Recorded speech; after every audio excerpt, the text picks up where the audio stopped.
Pick up your phone right now and look at the top corner of a few apps. Little red circles with numbers in them. You already know exactly what I'm talking about, and here's the part that should bother you. That color wasn't chosen because it looked nice next to your app icons. Red was chosen because it's the single most attention-grabbing color the human eye reacts to, the same color used for stop signs and emergency alerts, and someone made a very deliberate decision to attach that exact color to a number telling you someone liked your photo. Here's the thing that should really sit with you. The people who built the apps on your phone didn't just happen to stumble into something addictive. Many of them studied the exact same psychology that casino designers use on slot machine floors, and in more than one case, quite literally, the same research. The engineer who designed the infinite scroll feature has said in interviews that he now avoids using social media himself, partly because of what he understands about how it works. That's not a coincidence. That's someone who built the machine and knows exactly what it does to the person standing in front of it. Let's start with the core mechanism, because almost everything else on your phone is built on top of one idea from psychology, and it's nearly a century old. In the 1950s, a researcher named B.F. Skinner ran experiments on animals using a lever that sometimes dispensed a reward and sometimes didn't, on no predictable schedule at all. He found that this pattern, unpredictable, occasional rewards, produced far more repeated lever pressing than a lever that rewarded every single time. It's called variable ratio reinforcement, and it's the exact same mechanism that makes slot machines so compelling. You don't know when the next win is coming, so you keep pulling. Your phone runs on almost the identical principle. You don't know if the next scroll will show you something boring or something genuinely interesting, so you keep scrolling. You don't know if refreshing your inbox will surface something important or nothing at all, so you keep refreshing. Now here's a curiosity gap worth sitting with for a second. Why does pulling down to refresh feel so satisfying, almost physically, even when nothing new shows up? That little bounce and reload animation wasn't designed by accident either. It mimics the motion of pulling a slot machine lever almost exactly, a small physical gesture followed by a short pause before the result appears. That pause matters more than you'd think. Researchers who study engagement design have found that a tiny delay before a reward, rather than an instant one, actually increases anticipation and makes the eventual result feel more satisfying. The same principle a casino uses when a slot machine's reels spin for a second or two longer than they technically need to before landing. Let's talk about the infinite scroll itself, because this one quietly removed something that used to exist on almost every piece of media you consumed. A newspaper has a last page. A book has a final chapter. Even old websites had a bottom of the page, a natural stopping point where your brain got a small signal that said, okay, that's it, decision made, time to do something else. Infinite Scroll deliberately removes that signal. There is no bottom of the page anymore. The feed just keeps generating, which means every single scroll requires you to actively decide to stop rather than simply reaching a natural end. That shift from a passive stopping point to an active decision every single time is a huge part of why an app that says you only opened it to check one thing somehow eats 45 minutes without you noticing. Then there's autoplay, the feature that starts the next video before you've even decided you want to watch it.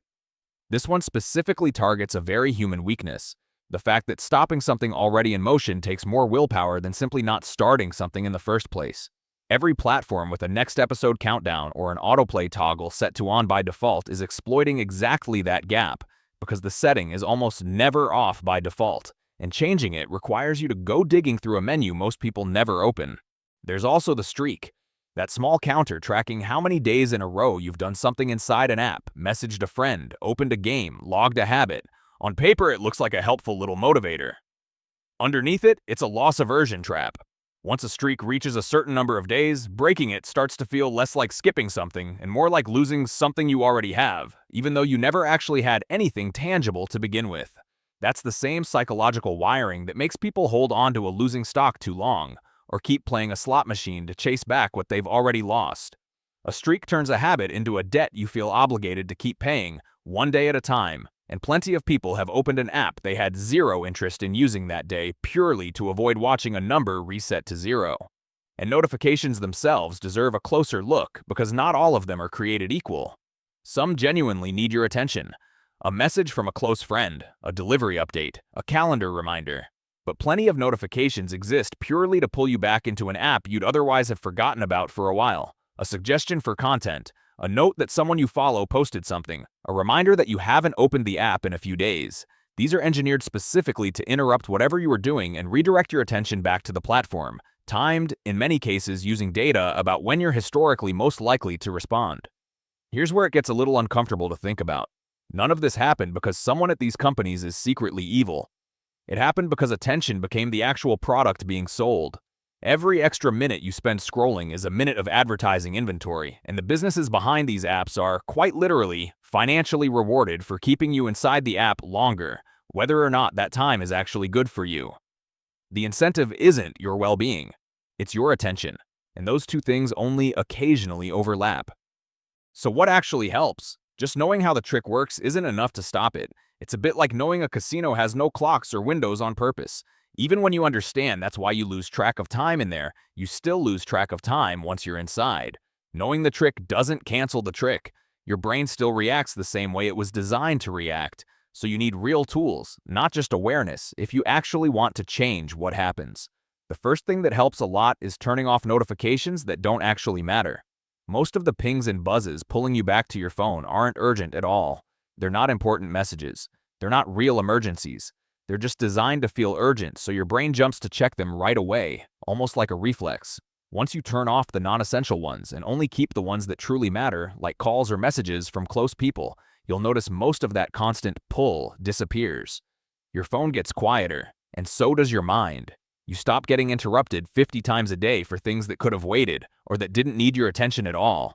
Second, try switching your phone screen to grayscale so everything shows in black and white instead of full color. This sounds like a small, almost silly change, but it actually works surprisingly well for a lot of people. That's because so much of what makes apps and feeds feel exciting comes from bright colors and constant visual stimulation. Red notification dots, colorful photos, glowing icons, bright app logos, they all grab your attention without you even trying, almost automatically. Remove the color, and a lot of that pull quietly fades away. The app is still exactly the same underneath, but it stops being as fun or exciting to simply look at, so your brain doesn't crave it in the same way.